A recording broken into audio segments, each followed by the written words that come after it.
What it do, Geekers? We are back with another video. I'm not gonna lie, we are checking out why Drew McIntyre needs to retire John Cena from WWE. Now, bro, if you're new to the channel, you know John Cena is my GOAT, bro. What did I just read? Like, bro, I ain't gonna lie. Like, shout out to Sports Key to Wrestling, like, great channel, bro. But I'm about to be hating like crazy. No way Drew McIntyre retires my GOAT. Are you serious? My GOAT is going to win the 17th World Championship at WrestleMania. He's gonna be a GOAT on his way out, bro. Like, I don't want to hear none of that BS. Like, comment, sub, bro. Let's get into it, bro. This is Drew McIntyre. You might remember him as the man who carried WWE through the pandemic era of no fans throughout 2020 and beyond. He's never far from the main event, but things haven't always gone the way of the Scottish Warrior in recent years. Unrequited, completely unfiltered victory has never truly been his at the top level.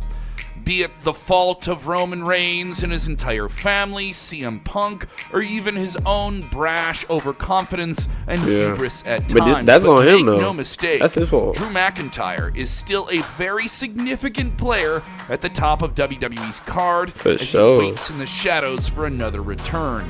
In fact, he might even be the perfect man to retire John Cena, the legendary John Cena, who's confirmed to have his last tour of in-ring duty in 2025. And if you're not quite convinced, allow us to make the case. You're watching Sports Key to Wrestling. I'm Kevin Kellum, and we're here to explain to you why John Cena might be retired by Drew McIntyre. Maybe. We're going to start looking at Drew's streak of, let's just say, bad luck in WWE's main event scene since his second run with the company began. Hoping to make the 3MB mistakes of the past and the unfavorable end of his previous WWE run a distant memory, Drew McIntyre exploded back onto WWE television in 2017. Kept climbing up the card despite a few injury blips here and there. For better or worse, it's been a long road for the Scottish Warrior since then.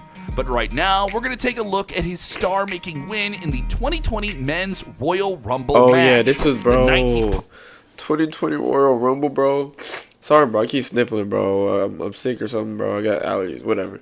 But 2020 Royal Rumble, bro, what are, like, the worst and best? Well, it was just a weird day, bro. Because Kobe died that day. Rest in peace, Mom, but I love you. And then you have Edge turning at the Rumble, and then you have Drew McIntyre winning.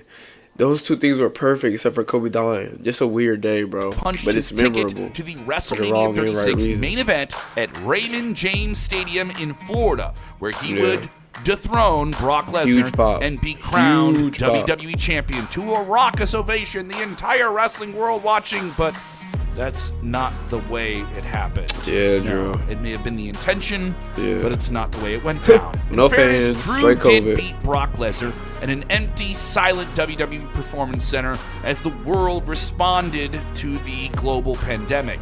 His subsequent run, where he would beat the likes of Big Show, Randy Orton, Goldberg, Bobby Lashley, and Seth Run, where he would beat the likes of Big Show, Randy Orton, Goldberg, Bobby Lashley, and Seth Rollins, saw him retaining the title in each title match, which would also take place behind closed doors. Completely unedged there. It wasn't a complete thing, with more of the same during his second run of the WWE Championship in that Thunderdome era. By the time fans were back in the building for WrestleMania 37, Drew would find himself in the opening match, coming up short, losing by a technical submission to the defending Bobby Lashley. Yes, yet another big opportunity in front of a big crowd, but he didn't get exactly what he wanted. In 2022, all eyes were on Drew once again as he headlined WWE Clash at the Castle in Cardiff, Wales. There was an anticipation for him to finally get the big one. The first UK stadium show in 30 years, with one of the biggest wrestling names out of the United Kingdom in a pivotal match. In his undisputed WWE Universal Championship bout against the defending, conniving, and always cheating around this time, Roman Reigns, Drew had 70,000 people on his side. This dude, okay, he didn't come out to Broken Dreams, bro, but the way they set it up, he had, like, Broken Dreams as, like, his intro, then he came out to whatever his theme song is, bro. But they pulled out Broken Dreams, bro. Everybody thought Roman was losing.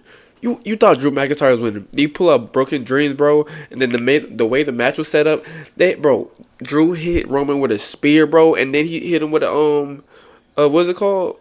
Claymore? Bro, I thought it was over until Solo. I don't love you, Solo, but for this instance, I love you, Solo. He saved my tribal chief, bro, but close call, bro. Truly Close call. He would be the man to end Roman's record-breaking run right there and almost on home soil. Yeah. However, it simply wasn't meant to be. With the debuting Solo Sikoa becoming a new enforcer for Roman Reigns, he ruined Drew's night. The Scottish Warrior was then left in the ring with boxing great Tyson Fury singing the Don McLean and Oasis songs as the show faded off into black. Something Drew himself has called the worst moment of his life in a 2024 interview. McIntyre's main event problems would go from bad to even worse with the re-addition of CM Punk to WWE's roster at Survivor Series in 2023. The Second City Saint made his mission to undermine and humiliate Drew at every given opportunity in the following year. Drew, though, for his part, is someone who is starting to feel like he had enough and even gloated about injuring CM Punk in his big return match at that year's Royal Rumble. Low-key feel like Drew should have won this feud, bro, not gonna lie. Like, I don't know. It's like, just Drew hasn't won anything in a while. Like, I know he won the World Championship at WrestleMania, bro, but, like, that was, like, for, like, what, 5 minutes, 2 minutes? I mean, but he's such a compelling character. Like, we all know Drew is good. He just needs to win something. But beating John Cena is not going to do anything for Drew McIntyre, bro. John Cena's like 40, or he's about like 50, 60. Drew McIntyre wasn't playing nice anymore, and now he had a personal, bitter issue with someone who was on the shelf, but Drew was going to keep it interesting. Beginning with costing Drew his long-awaited and hard-earned WWE World Heavyweight Championship match at WrestleMania 40, right after he won the title, only to have it cashed in on him and CM Punk help him beat him down so Damian Priest had an even softer victim to take the title from. Yeah, Punk then showed up in Scotland at WWE's Clash of the Castle 2024, costing Drew his world title rematch. Good moment, too. This left Drew's hometown crowd shocked, stunned, and highly aggravated, but still very silent. Probably wondering how they would ever trust the WWE again. They did this to our man Drew. Punk then added insult to injury by costing Drew his own Money in the Bank cash-in the following month at the namesake premium live event. He meant what he said. He was going to make his life a living hell. McIntyre did beat CM Punk at SummerSlam 2024 with a little help from Seth freaking Rollins, and even stole a bracelet, a personal bracelet, with CM Punk's wife's name and his dog on it. Yes, this was now just more than a grudge, but a personal vendetta between the two. Feud of the year, though. Their feud would end with CM Punk standing tall, walking out the winner of their iconic bloody Hell in a Cell blow-off match at Bad Blood. Drew may not have been the winner, but he came out a bigger star on the other side of this long, drawn-out grudge that lasted almost the entire year. At this point, you're probably thinking, hold on, this is starting to sound like a Drew McIntyre sad history lesson.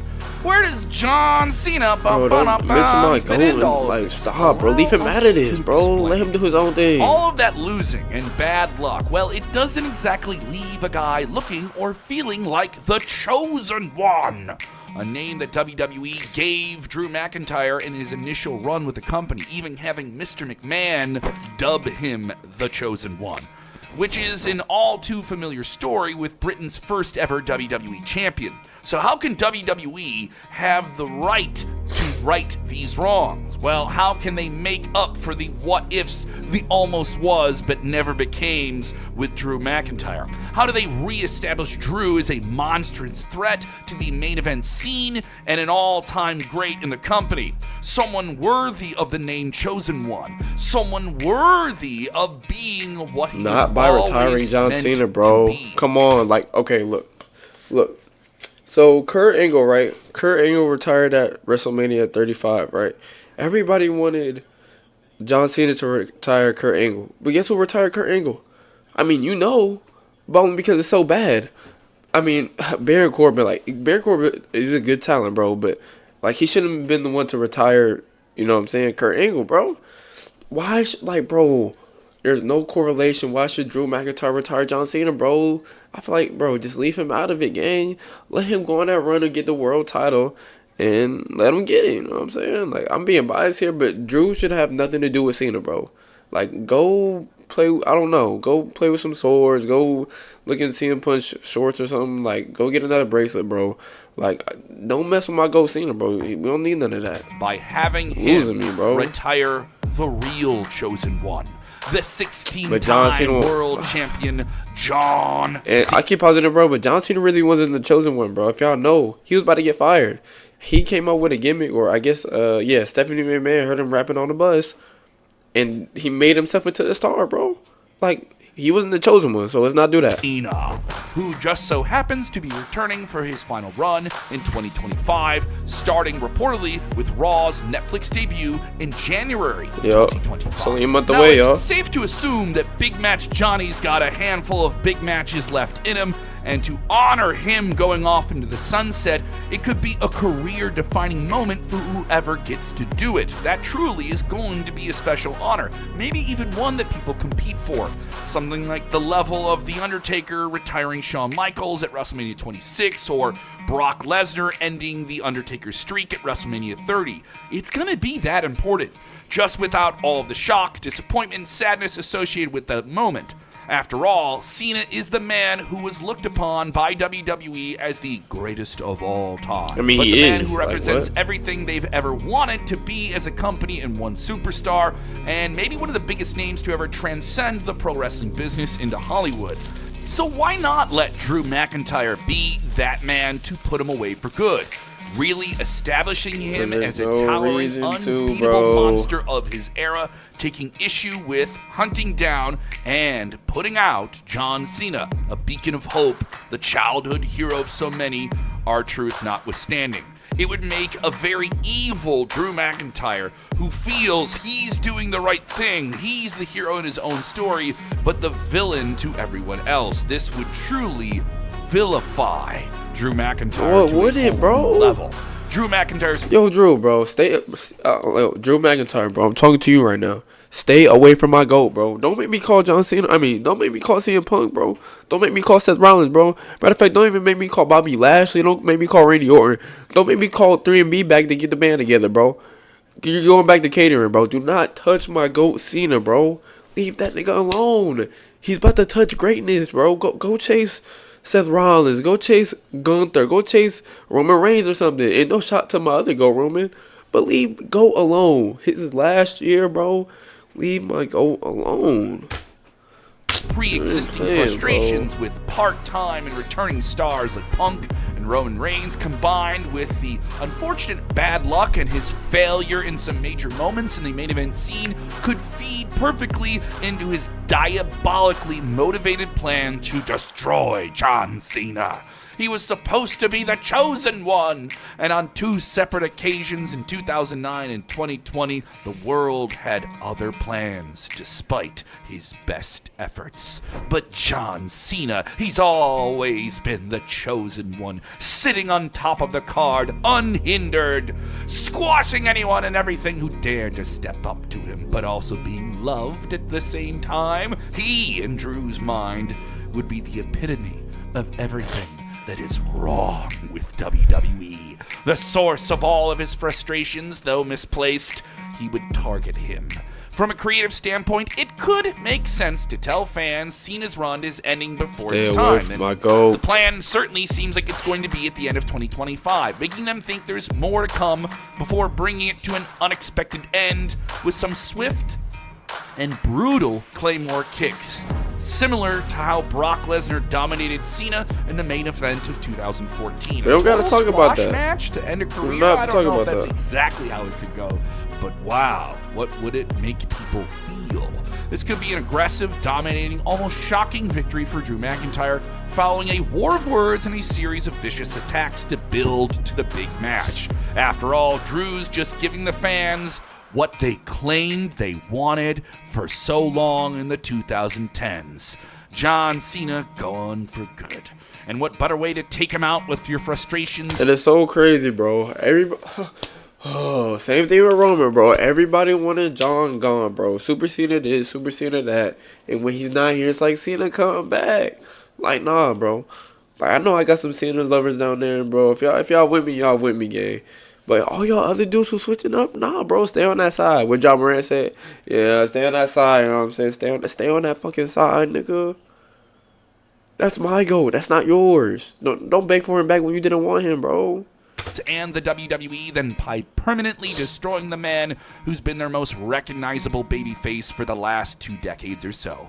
By beating Cena like this in his final match, so Drew McIntyre could prove in an eerie, twisted, unforgettable way that he was the chosen one after all.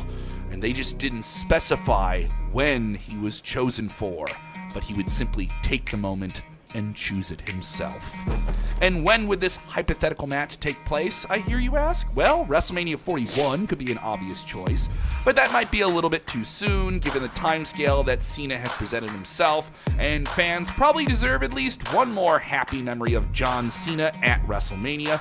But for the first ever 2-night SummerSlam at MetLife Stadium, Cena versus McIntyre could headline either night, giving Drew a big win in a stadium setting, a well-deserved send-off in front of a gigantic audience. Matter of fact, all right. I can see it if John wins the title at WrestleMania, and we're getting closer to, because he said 2025 is last year. If we're getting closer to 2025, oh yeah, go ahead and retire, cuz, bro. As long as my GOAT get his 17th world title, bro, I don't care who beats him. I don't care. I don't care who retires him. As long as he gets that record and solidifies himself, he's already to go. But gets Ric Flair out of here, bro, we're good. I ain't complaining. In the aftermath, we would doubtlessly be treated to a tearful John Cena goodbye, full of I'm gonna gratitude cry for and sure. thanks. For With sure, the I'm entire gonna cry. locker room pouring out, and of course sure, the I'm entire gonna cry, world John, I watching, promise you. thanking him for what he did for pro wrestling. With Cena then hanging up his ball cap, riding off into the sunset, maybe never to return to the ring again except for a cross-promotion here or there and the eventual triumphant WWE Hall of Fame induction. With a Cena-sized feather in his cap, Drew McIntyre would then have a clear path to maybe a world title contendership once again, established in a de facto monster heel that he would be in the company. This could lead to him in a lengthy world title run and the true final form of the Scottish psychopath character, striking fear in the undercard and anyone else underneath him, going down in history as the man who conquered the C-Nation once and for all. Now, obviously, this video is just one of many options floating around. Our opinions can be subjective, and our opinions can change as well, given there are so many good options for this match and so many good options for John Cena in his final run here. Yeah. But Drew certainly has the history, the reasoning, the look, and the ability to be one of the first names in that conversation. He deserves as much as least as that. For sure. And so our video comes to an end. Do you think Drew McIntyre could retire John Cena? Yeah, no. See, we're not gonna speak that into existence. Actually, we're gonna say, do you think John Cena can win his 17th world title? And the answer should be yes, bro. And if I'm being honest, bro, I don't even know who I want to retire John Cena. Like, my goal has basically been in the ring with everybody, bro. There's not like a single person who I can think of right now. It's like, dang, he should feud with this dude or have a match with this dude. I mean, we gotta think, bro. Cena's not gonna really be in his bag for real. I don't even know how old he is, but I mean, he's older. Like, his last match at 41 was, 39. I'm tripping. Wasn't that good, bro? And that's my goal. I'm still gonna show him love, but I don't really know if he can hop into his bag. If he do, bro, I'm gonna geek out. I'm gonna trip out, bro. But I don't think. You know what I'm saying? I don't know. We'll see. But give my GOAT his 17th world title. Drew McIntyre, stay the fuck away from my GOAT, bro. We don't need you around here, bro. Anyways, let me know what y'all think below in the comments. Like, comment, sub. I love y'all boys for all the support. I'll see y'all on the next one, man. Peace.